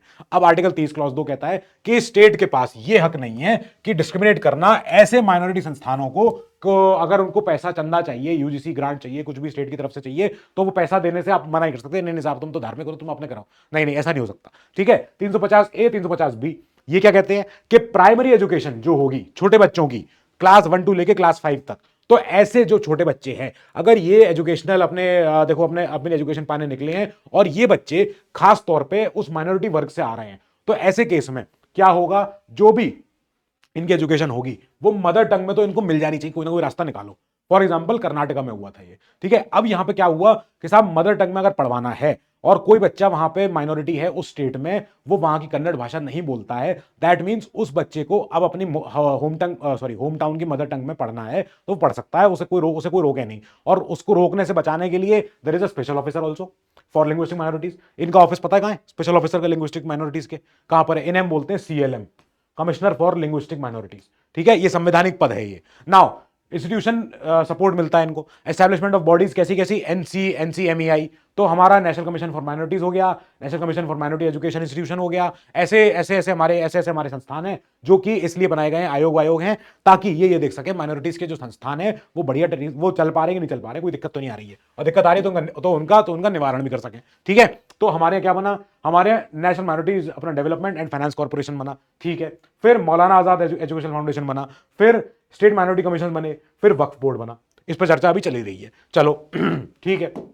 नाउ राइट टू प्राइवेसी, अभी पुट्टास्वामी जो जजमेंट हम इतना बड़ा मानते हैं, इतना बड़ा समझते हैं, जो हमारा प्राइवेसी हमारा एक्ट था ये, तो प्राइवेसी जजमेंट जो था हमारा, इसके जो मेन जो सबसे बड़े जो चीफ लिटिगेटर थे के एस पुट्टास्वामी जी, उनकी अभी भी डेथ हो गई है। तो ये खुद जस्टिस थे कर्नाटका अपने हाई कोर्ट में। तो अब क्या होता है कि इनकी पिछले साल इनकी डेथ हो गई थी, और कर्नाटक हाई कोर्ट के ये काफ़ी सम्मानित जज थे। तो 2017 का जजमेंट था जो इनके नाम पर है, पुट्टास्वामी जजमेंट, बहुत बड़ा जजमेंट, बहुत अच्छा जजमेंट। सुप्रीम कोर्ट ने बोला कि प्राइवेसी जो है इज इंटीग्रल टू इंडिविजुअल का डिग्निटी। और प्राइवेसी मतलब यहां पे प्राइवेसी की बात होती है, हम ऑटोनॉमी देते हैं एक इंडिविजुअल को कि वो अपनी एबिलिटी के अनुसार फैसले ले, डिसीजन ले on vital matters, on vital personal matters, कि तुम्हें अपना आधार कहीं इंफॉर्मेशन देनी है नहीं देनी है, it's up to you to decide. आपके पास आपकी आपकी आपकी प्राइवेसी है। आपका जैसे यूएस में कहते हैं सोशल सिक्योरिटी नंबर, तो वहां बहुत ज्यादा फेमस है वो, ठीक है। सोशल सिक्योरिटी नंबर ये वहां का बहुत इंपॉर्टेंट नंबर है और हर किसी को वहां मिलता है जो वहां का नागरिक होता है। तो इन नंबरों को हम कहते हैं कि साहब ये जो नंबर है, ये नंबर बड़ा ही तो ये बहुत ही, ये वहां का आधार से भी बड़ा जजमेंट ऐसा नंबर है। तो ऐसे केस में कोर्ट ने बोला कि यार हमारे भी चाहिए ये प्राइवेसी, हमारे यहाँ privacy is a myth, privacy is a myth बोलते रहते हैं, नहीं हम इसको सॉल्व करेंगे। कोर्ट ने कहा restriction on privacy by the state must meet क्या, 3 कंडीशन। कंडीशन कैसी होनी चाहिए कि अगर आप किसी का प्राइवेट कोई डॉक्यूमेंट चाहिए, आपको 10th का सर्टिफिकेट चाहिए, वोटर आईडी कार्ड चाहिए, किसी का आधार पासपोर्ट कुछ भी चाहिए, अगर आपको कोई पर्सनल डिटेल चाहिए तो आप कोई कानून बनाओगे उसके लिए। कानून जब बनाओ, कानून अगर उसकी प्राइवेसी को रेस्ट्रिक्ट कर रहा है, वो उसकी प्राइवेसी को, किसी इंडिविजुअल की प्राइवेसी को रेस्ट्रिक्ट कर रहा है, तो ऐसे केस में उस कानून के पास 3 ये धार होनी चाहिए। क्या? लेजिस्लेटिव मैंडेट पहली है। ये क्या है सर? ये इसको मैं ऐसे कर दे रहा हूं, ठीक है। मैंडेट मतलब कि restriction must have a legislative mandate, foundation, proper कानून होना चाहिए। दूसरी चीज स्टेट पर्पस होना चाहिए कि क्यों किया जा रहा है। रेस्ट्रिक्शन जो अगर किसी की प्राइवेसी पे लगाया जा रहा है must serve a legislative purpose, a legitimate purpose, ये फुलफिल होना चाहिए। तीसरा प्रोपोर्शनैलिटी, कि भाई तुम कितनी इंफॉर्मेशन ले रहे हो। तुम अगर खाली तुम्हें अगर टिकट करवाना है किसी का, तो टिकट करवाने के तुम ये थोड़ी करोगे उसका कि तुम अपना ये आंख दिखाओ, अपना रेटिना दिखाओ, अपना ये सब कराओ। तो nature and extent of the restriction must be necessary, उतनी ही हो in a democratic society, and should be least intrusive, should be least penetrative. ऐसी नहीं हो जाए कि साहब उसकी पूरी इंफॉर्मेशन भाई खाता उसका खोल लिया पूरा टिकट करवाने के लिए, तो ये नहीं हो। Option available to achieve the intended outcome. तो आपको अगर किसी की इंफॉर्मेशन चाहिए तो उतनी प्रोपोर्शनल इंफॉर्मेशन लेना जितनी की आपको जरूरत हो, जबरदस्ती की एक्स्ट्रा इंफॉर्मेशन से करोगे क्या, ठीक है। राइट टू प्राइवेसी, ये राइट टू प्राइवेसी क्या है? It protects the inner sphere of individual from क्या? Interference from both state and non state actors, चाहे राज्य हो चाहे प्राइवेट एक्टर्स हो। तो प्राइवेट एक्टर माने कोई यहाँ फिल्म कलाकार नहीं है, एक्टर माने कोई भी नॉन स्टेट एक्टर। जैसे फॉर एग्जांपल मैं एक टीचर हूं, अगर मैं आपको बोलूं कि लाओ साहब सब बच्चे, जो बच्चे मेरा वीडियो देख रहे हैं, आप सारे के सारे बच्चे, मुझे कमेंट में आपका आधार नंबर चाहिए, तो आप कहोगे पागल हो गए मास्टर, क्या कर रहे हो। तो इसका मतलब है कि मैंने क्या करा, मैंने एक नॉन स्टेट एक्टर, मैं जो राज्य का एक एम्प्लॉय नहीं हूं, मैं सरकारी एम्प्लॉय नहीं हूं, और मैंने आप लोगों से मांगा है आधार नंबर। क्यों मांगा है? पहली बात तो कौन सा कानून है भाई तुम्हारे ऐसे मांगने के लिए? कोई कानून नहीं है, ठीक है। अब कोई कानून नहीं है, कोई पर्पज नहीं है, कोई मेरे पास उसके लिए कोई मैंने कोई लीस्ट इंट्रूसिव मेथड भी फॉलो नहीं किया, मैंने कहा सीधे आधार नंबर, वो भी यूट्यूब कमेंट में। क्या क्या मतलब कर रहे हो आप, क्या बवाल कर रहे हो आप? तो ये नहीं हो सकता। Privacy has both positive as well as negative अपना कॉन्टेक्स्ट। तो नेगेटिव कॉन्टेक्स्ट क्या है? रिस्ट्रेन्स द स्टेट, कि स्टेट के ऊपर पाबंदी है from committing an intrusion upon the life and personal liberty of individuals, citizens, ठीक है। पॉजिटिव क्या है? इसका कॉन्टेक्स्ट क्या है? तो नेगेटिव एक होता है कंजंक्शन, एक होता है पॉजिटिव कंजंक्शन। तो पॉजिटिव कंजंक्शन क्या कहता है? Imposes an obligation on the state to take all necessary measures to protect the privacy of individuals. जैसे लाइक अदर जो हमारे राइट्स हमारे पार्ट 3 के बने हैं, ये ऐसे आर्टिकल 21 में इसको डाला गया है। प्राइवेसी हमारा एक एब्सोल्यूट राइट नहीं है, क्योंकि राइट टू लाइफ भी हमारा एब्सोल्यूट नहीं है। हमारे यहाँ क्या करें, हमारे यहाँ पे right to life, personal liberty, ये these are not absolute, these are limited, these are just अब हैं। अब पीईबीएल अगर जहां फॉलो हो गया और उसके तहत आपसे आपका कुछ भी अधिकार कोई छीना गया, देन इट्स अलाउड। क्या दिक्कत है फिर? तो जब अलाउ है तो अलाउ ही है, ठीक है। ओके, नाउ प्राइवेट प्रॉपर्टी जब किसी की लेनी हो, तो इस पे क्वेश्चन गया सुप्रीम कोर्ट की 9 जजों की बेंच ने, देख रहे हो आप, 9 जज बेंच ने ये बोला, 9 जज बेंच ने बोला कि भैया क्या हो रहा है ये। यहां पे केस था बहुत पुराना। अब ये केस क्या है?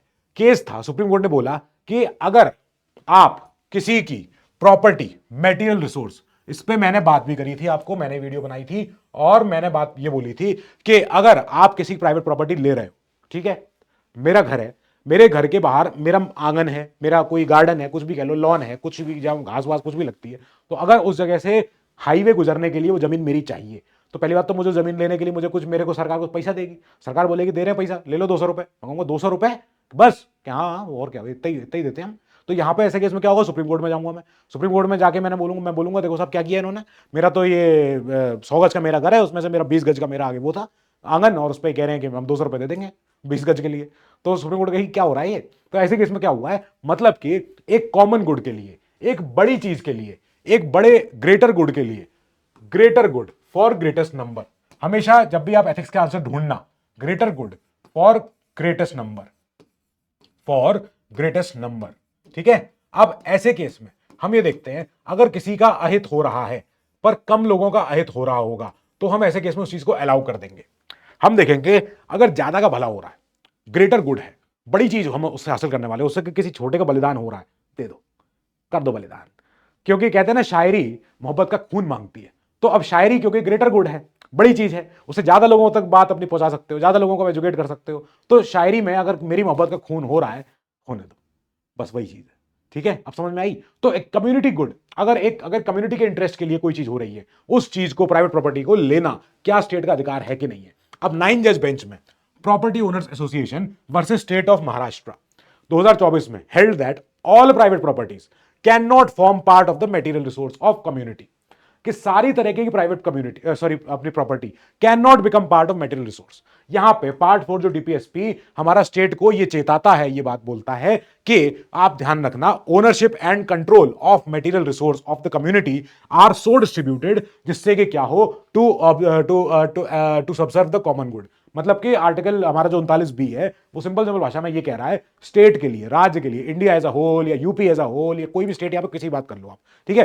तो ऐसे केस में अब स्टेट के ऊपर ये दायित्व है, ये इनके ऊपर ये ऑब्लिगेशन है कि आप इंश्योर करना कि अगर आप कोई भी मेटेरियल रिसोर्स ले रहे हो, यहां पे मेटेरियल रिसोर्स का मतलब क्या होता है, यहां ये जो वर्ड लगा ना मेटेरियल रिसोर्स, इसका मतलब है किसी की प्रॉपर्टी, कोई घर मकान गाड़ी कुछ भी, किसी का पेन भी, किसी का कोई चीज भी, आप सोच लो प्राइवेट प्रॉपर्टी। कुछ और चीज ढूंढूं मैं, ये देखो ये कंगा जिससे मैं इतना स्मार्ट बनता हूं, ठीक है। अब अगर ये कंगा भी, अगर ये जनता की भलाई के लिए सरकार मुझसे ले रही है तो ले, उसका मन है, सरकार है, क्या करें, ठीक है। अब ऐसे केस में राज अगर ले रहा है मुझसे, पहले बात तो कानून हो इसके लिए लेने के लिए कि कंगा ही चाहिए ना, मेरा ही चाहिए, ले लो भैया, ऐसा भी क्या कंगा है।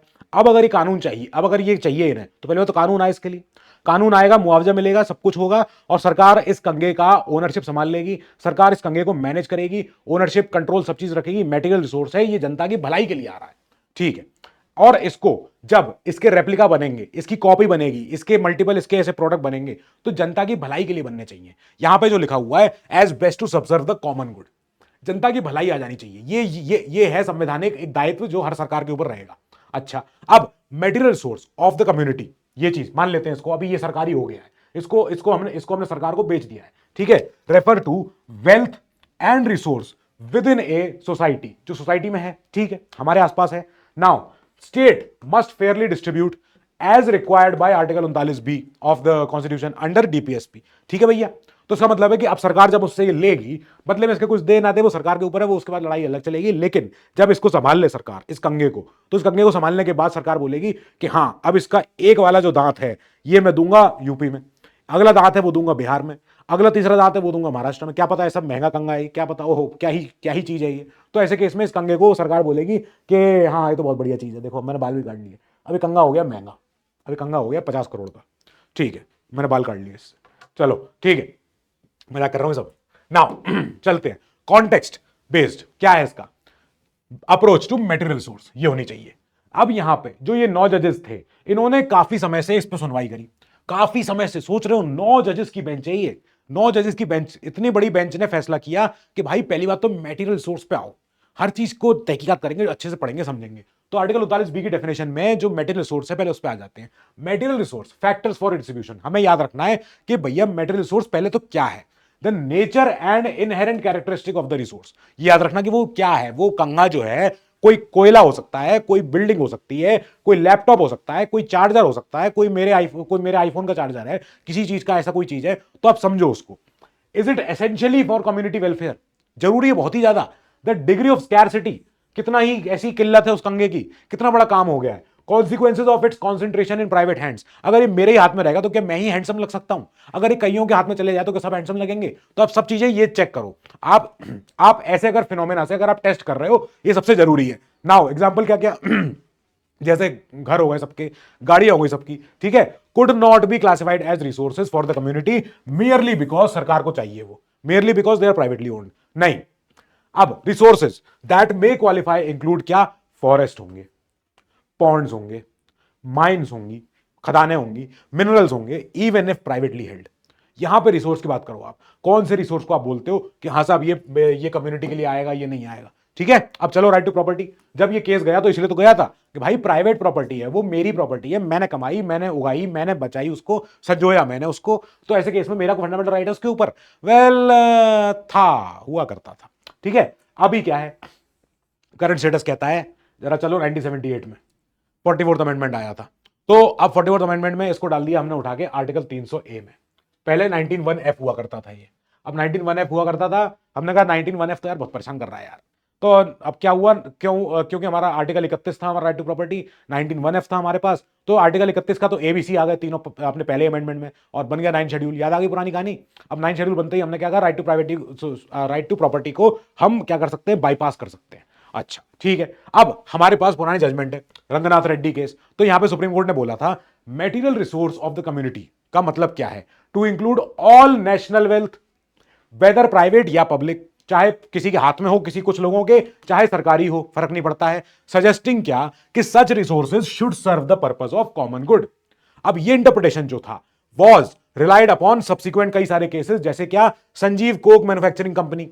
इस केस में भी सुप्रीम कोर्ट ने कहा था कि अरे भैया, हाँ सरकार के पास नहीं, ये जब तक हमारे सरकार स्टेट के पास रहेगा तो बेनिफिशियल है। जो भी कोक मैन्युफैक्चरिंग, कोक यानी कोका कोला नहीं है यहाँ पे कोक मतलब होता है जो कोकिंग कोल वगैरह, जो सारी ऐसी अपनी अपनी बनती मैन्युफैक्चरिंग होती है। तो भारत कोकिंग अपने कोल लिमिटेड, इनके ऊपर केस था। ये केस चल रहा था कि साहब यहाँ से जो कोयला निकल रहा है, कोयला किसका होगा, क्या करना है इसका। इसके अलावा Mafatlal industries limited versus union of India. तो ऐसे केसेस में, इन दोनों तरह के केसेस में क्या यूज हुआ था, रंगनाथ रेड्डी वाला जजमेंट यूज हुआ था, जिसमें क्या लिखा था कि मेटेरियल रिसोर्स का मतलब होता है सारी property, include all national wealth, whether public private कुछ भी हो, अगर उससे कॉमन पर्पस, अगर उससे कॉमन पर्पस सर्व हो रहा है, दो, सरकार को दो, तो छोड़ना पड़ेगा, अभी छोड़ो। अब ऐसे केस में हमने कहा अरे भाई साहब अभी बात कर लेते हैं। अब ये लास्ट ईयर वाला केस आ गया। इस केस में बोला not all private property are अपने कम्युनिटी रिसोर्स, नहीं हो सकता है, सॉरी। ठीक है, आई बात समझ में, क्लियर हो रहा है, मजा आ रहा है। अब आर्टिकल 31C हमारा जो लड़ाई करता है हमारे डीपीएसपी से, वो इसीलिए है। आर्टिकल 31C हमारे संविधान में इंट्रोड्यूस हुआ बाय द 25वां अमेंडमेंट। अच्छा, ये क्या करता है, 31C कहता है प्रोटेक्शन, किस बात का, किससे, उन केसों से जो सुप्रीम कोर्ट में जाएंगे, किस वजह से, किसी की प्रॉपर्टी छीनने की वजह से। अगर डीपीएसपी को इंप्लीमेंट करवाना है, डीपीएसपी कौन सा, 39BC, 39BC, अगर इनको करना है इंप्लीमेंट, ये क्या है साहब, डीपीएसपी। इन डीपीएसपीओ में लिखा हुआ है कि साहब अगर राज्य को इंप्लीमेंट करने हैं डीपीएसपी, जो डीपीएसपी क्या है कि कोई बढ़िया कोई वेल्थ होगी वो सब लोगों को बंटनी चाहिए। ये कंगा जो मैंने भी बात करी इसकी, अगर ये कंगा इतना माशूक है, अगर ये कंगा इतना ही मतलब एकदम ऐसा है कि आहा क्या ही कंगा है ये, तो ये कंगा होने की वजह से अगर सबके हाथ में हो तो ज्यादा अच्छी बात है। ऐसे केस में सरकार कह सकती है कंगा इधर लाओ जरा, दिखाओ क्या है इसमें। तो ये कंगा जब सरकार देखेगी, कहेगी हाँ बहुत बढ़िया कंगा है, इसको हमें दे दो, तो मैं कहूंगा मालिक एक ही था ये, तो एक ही था, हाँ ठीक है ले लो, इसके 500 रुपये ले लो। 500 रुपये कंगे के, हाँ बस इतने ही मिलेंगे। मैं कहा चलो ठीक है, कंगा ही तो है। अब ऐसे केस में सरकार इसका क्या करेगी, मैन्युफैक्चरिंग करेगी, सरकारी कंपनी बनाएगी, फैक्ट्री बनाएगी इसकी, और बांट देगी पूरे देश में। अब ये सबको मिल गए कंगे। अब ऐसे केस में क्या हुआ, सरकार ने इंप्लीमेंट किया 39BC, ये सरकार ने इंप्लीमेंट किया डीपीएसपी। ऐसे केस में अब मैं कहूं मालिक कंगा मेरा था, मैंने बनाया था, सरकार बोलेगी तो इसे क्या करें।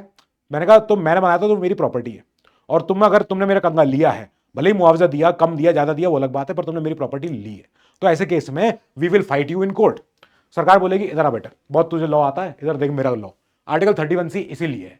31C क्या कहता है, 31C प्रोटेक्शन देता है to laws made to implement certain directive principles under 39B and 39C।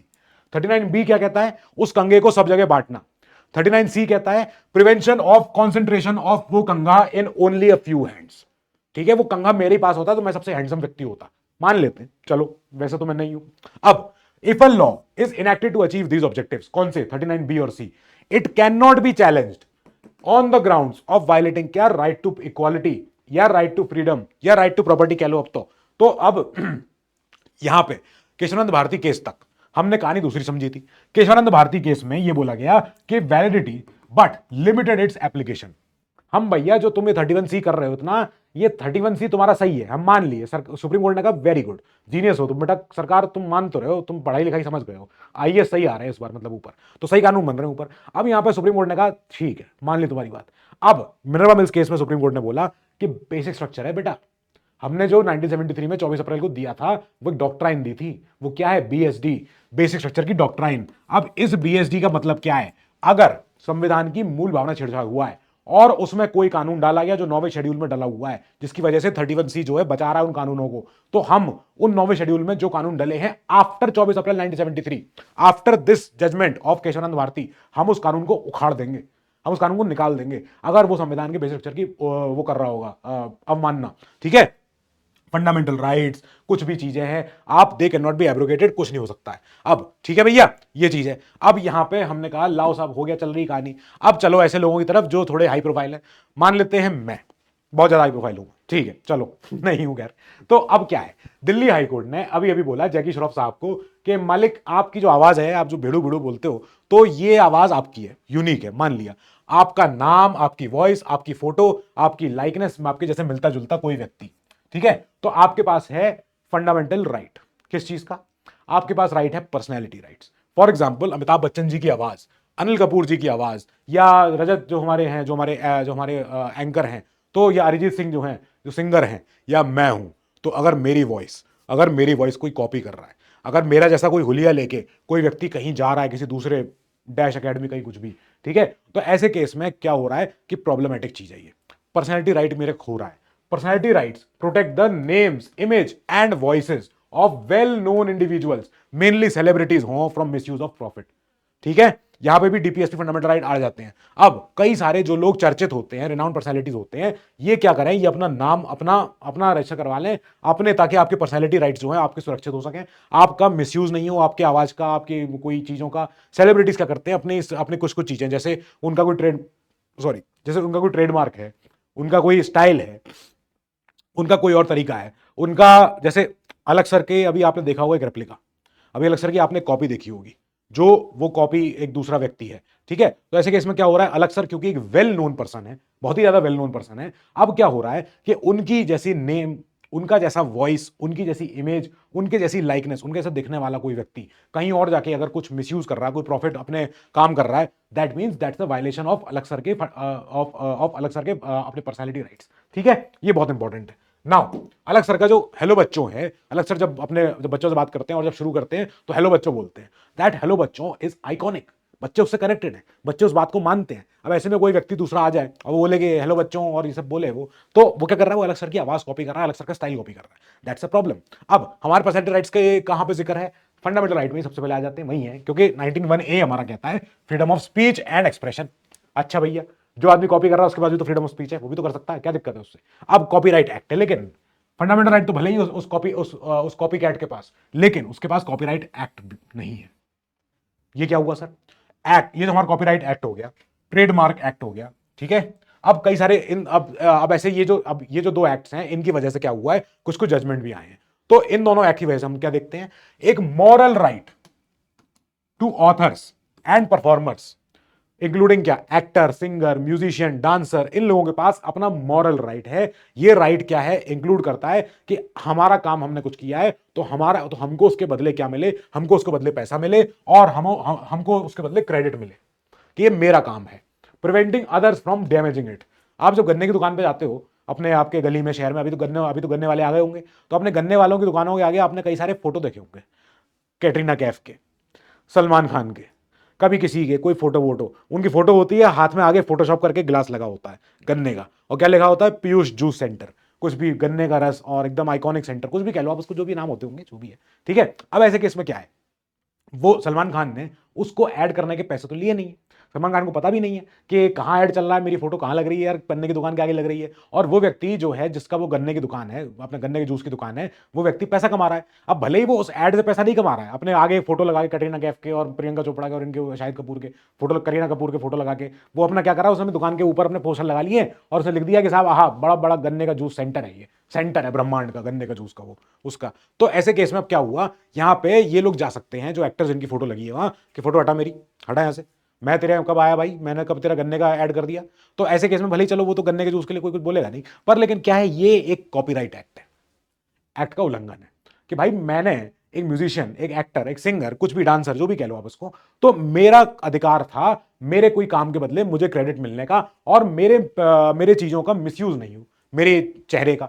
अब ट्रेडमार्क एक्ट भी है, ये एक्ट क्या करता है, प्रोटेक्ट करता है personal rights under section 14 of trademark act, which restrict क्या, use of personal names and representation, आवाज, वॉइस, स्टाइल, जैसे मेरा हेलो एवरीवन, तो हेलो एवरीवन बन ही गया आइकॉनिक, ठीक है, तुम चवन्नी अठन्नी अगर फॉलो कर लो इस चीज को तो भी कोई बड़ी बात नहीं है, मैं क्यों बोलूंगा, हेलो एवरीवन बोलो बोलो, क्या दिक्कत है। नाउ जुडिशियल अपना प्रोनाउंसमेंट क्या क्या हुआ, एक केस हुआ ऑटो शंकर केस 1995 में, तो यहां पे सुप्रीम कोर्ट ने कहा कि ओ भैया किसका फोटो यूज कर रहे हो, क्यों यूज कर रहे हो, काहे मुसीबत कर रहे हो। Commercial use of one's identity in the अपने R Rajagopal versus state of Tamil Nadu, इस केस में भी कॉमनली नोन एज ऑटो, अपना ये वाला ऑटो ऑटो शंकर केस। तो इसमें फोटो मत लगा भाई, ऑटो के पीछे किसी की क्यों लगा रहे हो फोटो, क्या मतलब है, मतलब हटा दो फोटो, ये सब अच्छी बात नहीं है, ठीक है। तो इन दोनों एक्ट की वजह से केस हुए।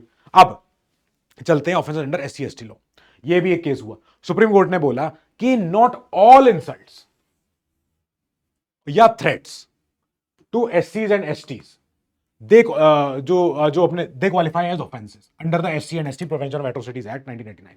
सुप्रीम कोर्ट ने बोला कि SC ST एक्ट जो है अप्लाइज ओनली व्हेन जो इंसल्ट है या इंटिमिडेशन है, जो डराना धमकाना है, डायरेक्टली लिंक हो, या ये इंटेंशनल हो या डायरेक्टली लिंक हो टू द विक्टिम का SC ST आइडेंटिटी, उसकी पहचान से अगर लिंक हो रहा है कि वो व्यक्ति की पहचान है SC और ST, और अगर उस पहचान की वजह से किसी व्यक्ति ने उस व्यक्ति को प्रताड़ित किया, परेशान किया है, then only SC ST act के प्रावधान लगेंगे। अब SC एंड ST अपना जो एक्ट है 1989 का, तो इसमें सेक्शन 31R 31U ये दो हमारे सेक्शन है, इसमें they deal with insulting an SC ST person in public या एंड क्या हेटरेट बढ़ाना, इलविल अपना करना अगेंस्ट SC ST कम्युनिटीज, तो इसके खिलाफ हमारा 31R 31U लगता है।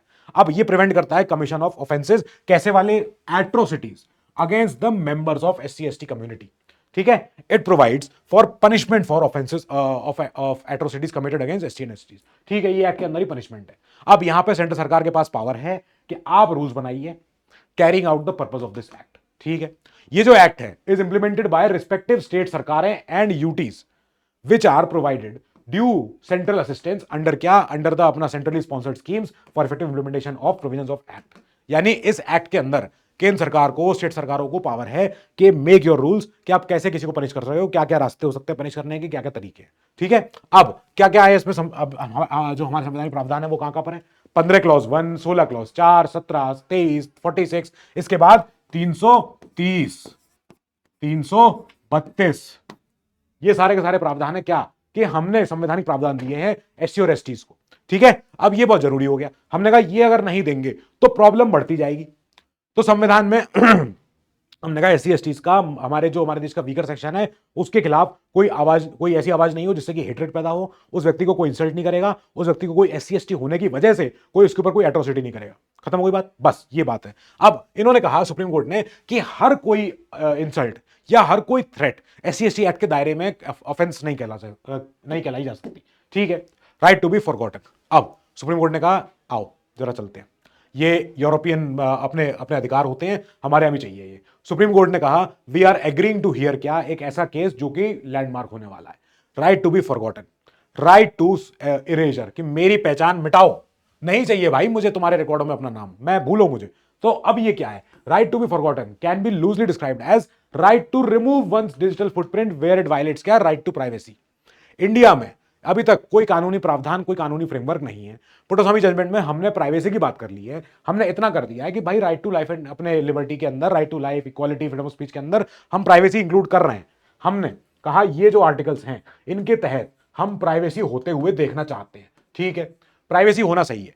प्राइवेसी का और एक्सटेंशन करो और बढ़ाओ, उसको बोलो कि मुझे भूलो please, I don't want to be associated या known by you, over game, नहीं पसंद है मुझे तुम्हारा चेहरा, हटाओ यहां से। तो ऐसे केस में अब यहां पे सुप्रीम कोर्ट में केस जाएगा, ठीक है। अब एनसीपीसीआर यहां पे आई एक्टिवेट हुई है। एनसीपीसीआर क्या है, एनसीपीसीआर क्या है बेटा बच्चा, यहां पे national commission for protection of क्या, हु, जरा बताना। अब एनसीपीसीआर ने, सुप्रीम कोर्ट ने एनसीपीसीआर रिकमेंडेशन को बोल दिया है कि गवर्नमेंट एडेड जितने मदरसा है उनको बंद कर दिया जाए। सुप्रीम कोर्ट ने इस बात पे स्टे लगा दिया है। About the right to education act की तरफ चलते हैं। जो मदरसे की बात आई तो एक बार राइट टू एजुकेशन देख लेते हैं। राइट टू एजुकेशन हमारे आर्टिकल 21 में आता है। सॉरी, राइट टू एजुकेशन हमारा 86 अमेंडमेंट में जोड़ा गया था आर्टिकल 21A में। नाउ कैसे कैसे इंपार्ट होगी एजुकेशन, फ्री एंड कंपलसरी। कोई बच्चा मुझसे ये नहीं कह सकता कि नहीं साहब एजुकेशन मेरे लिए ऑप्शनल है, मैं अभी 14 साल का नहीं हुआ हूं, मुझे अभी एजुकेशन नहीं चाहिए।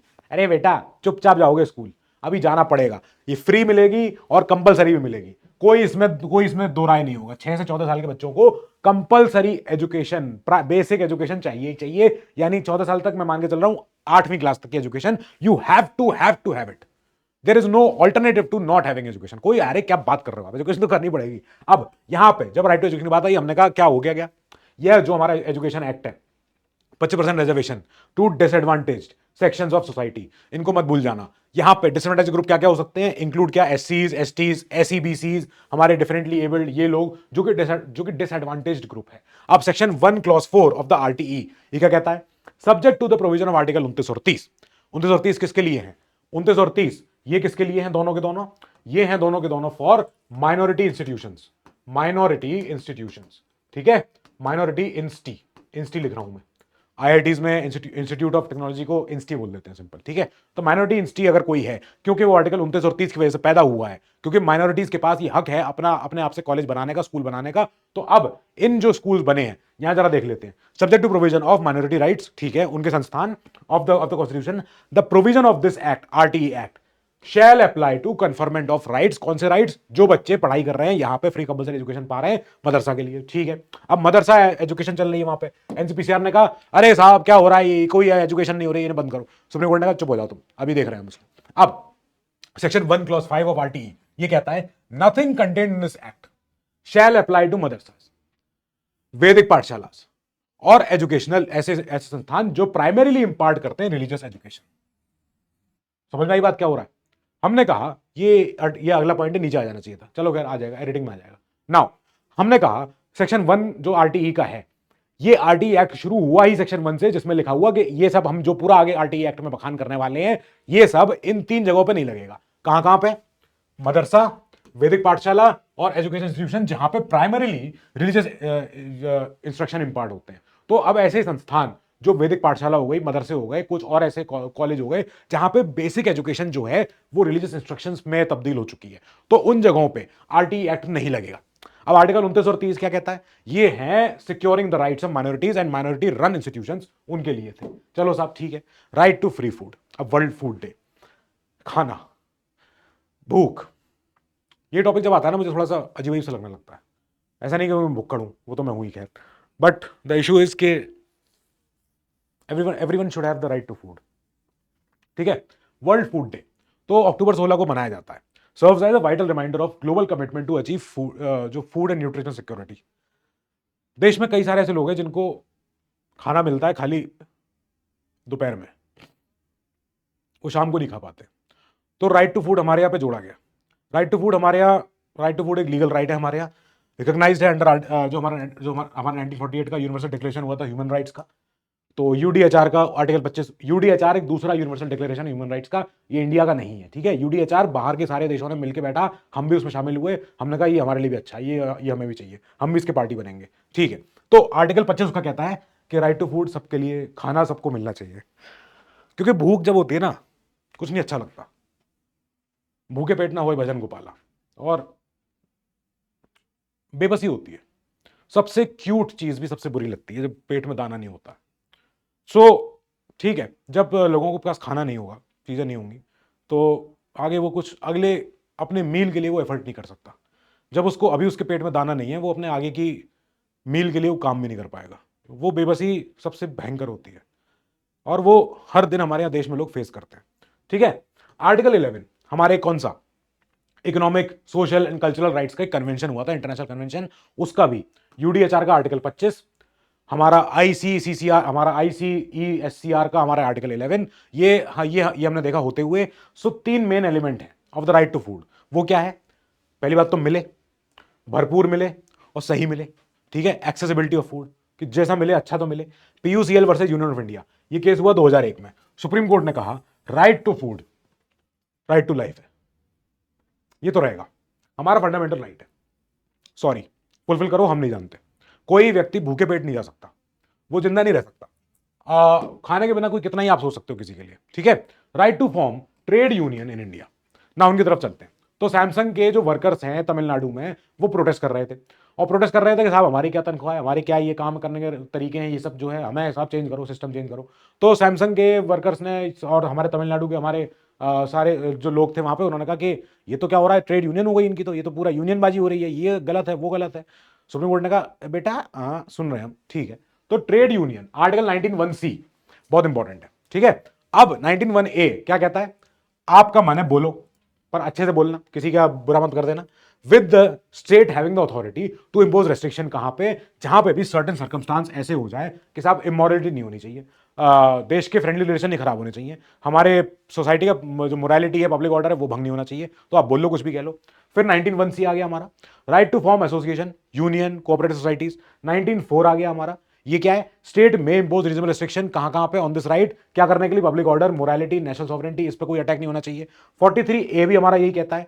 हमारे इसने 42nd अमेंडमेंट को ने हमारे को चेंज किया। इसने कहा स्टेट टू टेक मेजर्स कि प्रमोट करना है आपको worker participation in the industries, in the management of industries, encourage करनी है ग्रोथ ऑफ कोऑपरेटिव सोसाइटीज। ठीक है भैया, ओके। तो हमारा 43A हमारा ऐड हुआ कि सरकार अब इन्वॉल्व होगी कि जितने हमारे इंडस्ट्री हैं, वर्कर्स हैं, सब लोग हैं, इसमें वर्कर लोगों की भी कहनी बात सुनी जाए। ठीक है, अब हमने कहा चलते हैं भैया एसोसिएशन की तरफ। ये एसोसिएशन जब बना रहे लोग, तो क्या है इसका मतलब, तो यहां पर अधिकार मिला हुआ है कि हम सब लोगों का अधिकार है वेरियस टाइप्स ऑफ एसोसिएशन, कोई भी तरह का ग्रुप, मेरा मन है मैं तुम्हारे साथ पॉलिटिकल पार्टी बना लूं, तुम्हारे साथ कोई क्लब बना लूं, तुम्हारे साथ कोई सोसाइटी बना लूं, तुम्हारे साथ कोई कंपनी बना लूं, मेरा मन है, और तुम्हारे मन होना चाहिए उसमें आने का। ठीक है, अब कलेक्टिव बार्गेनिंग हो जाती है, इससे बढ़िया हो जाता है। Right to form trade union does not automatically guarantee effective अपनी अपनी कलेक्टिव बार्गेनिंग या right to strike, as these may be regulated by कैसे कैसे लॉज, जो है इंडस्ट्रियल डिस्प्यूट एक्ट है उसके तहत आ जाएगी, और ट्रेड यूनियंस एक्ट।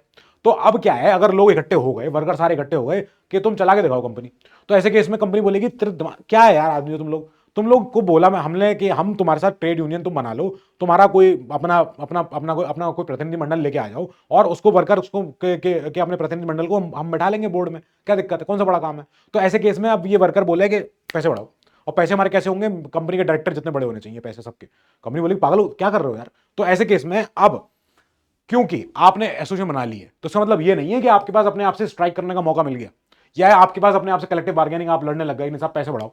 तो अब क्योंकि ये जो राइट टू स्ट्राइक और कलेक्टिव बार्गेनिंग जो है ये आ गई आपके पास, पर ये सब गवर्न होती है आईडी एक्ट और हमारा टीयू एक्ट, इसके तहत। अब recognition, forming an association does not guarantee कि आपकी यूनियन को रिकॉग्नाइज किया जाएगा नहीं किया जाएगा। राइवल यूनियंस, लो ये भी तो प्रॉब्लम है। Right to form an association does not contain include the right to inform या इंटरफियर विद राइवल यूनियंस। आप ये नहीं कर सकते कि साहब हमने बना लिया एसोसिएशन, अब हम उसकी बात नहीं मानेंगे या हम उसको नहीं बताएंगे। अरे बताना, तुम्हें जब एसोसिएशन बना ली, रजिस्टर्ड हो गई, तुम्हारा काम हो गया, तो अपना काम करो ईमानदारी से, लिखित तौर पे काम करो, प्रोटेक्शन के साथ काम करो, आप औरों को प्रोटेक्शन दो, सबको दो। ठीक है, अब कलेक्टिव बार्गेनिंग बात कर लेते हैं। ठीक है, अब यही है कलेक्टिव बार्गेनिंग। क्या है सर, कलेक्टिव बार्गेनिंग यहां पे होती है एक वॉलंटरी प्रोसेस, जहां पे लोग एक साथ आते हैं, खास करके वर्कर्स और उनके एम्प्लॉयर्स सामने आके बैठ के बात करते हैं, एंड यहां बात होगी एम्प्लॉयमेंट कंडीशंस की। ये एक फंडामेंटल राइट है रिकॉग्नाइज इन हमारे international labour organisation ILO declaration of fundamental principles of rights at work. अब हमारे यहाँ क्या है लीगल प्रोविजन इसके, तो आईडी एक्ट जो है, आईडी एक्ट कहता है वर्कर्स के पास अधिकार है to form trade unions, okay ठीक है, बार्गेन कलेक्टिवली विद एम्प्लॉयर्स, अच्छा ठीक है, एंड रिजॉल्व एम्प्लॉयमेंट डिस्प्यूट्स, कोई तरह की अगर एम्प्लॉयमेंट में कोई दिक्कत आ रही है, कोई भी डिस्प्यूट है, देन यू कैन डिस्प्यूट, उसको सॉल्व कर लो थ्रू कंसिलिएशन ऑफिसर्स, या बोर्ड बिठा लो, या अपने अपने कोई लेबर कोड में चले जाओ, आप लोग कुछ भी कर लो। टीयू एक्ट जो है हमारा, ट्रेड यूनियन एक्ट, ये क्या करता है कि आपके यूनियन को रजिस्टर कर सकते हैं अपने ये देखो, registration of unions under the trade union act 1926 is essential, and section 4 of the act allow करता है एज फ्यू एज 7 वर्कर्स को, कि आप अगर 7 लोग भी एक साथ हो, कि आप लोग अपनी यूनियन बना लो, 7 लोग से आप 7 से 700 हो जाओ, 700 से 7000 हो जाओ, क्या कोई बात नहीं, अगर आपका इतना है दम तो आप बन लो भैया, क्या कोई बहुत बड़ा काम नहीं है। ठीक है, तो ये था हमारे जो हमने पढ़े क्या, फंडामेंटल राइट्स। ठीक है, जब अगली क्लास आएगी तो अगली क्लास में हम पढ़ेंगे क्या, parliament and state legislature. Till then बेटा you keep studying, stay safe, good luck, all the best. मैं पूरा कवर कराऊंगा, ये मेरा प्रॉमिस है। आपका 2025 का अटेम्प्ट पॉलिटी का बढ़िया होगा। So I love you guys, keep studying, stay safe, good luck.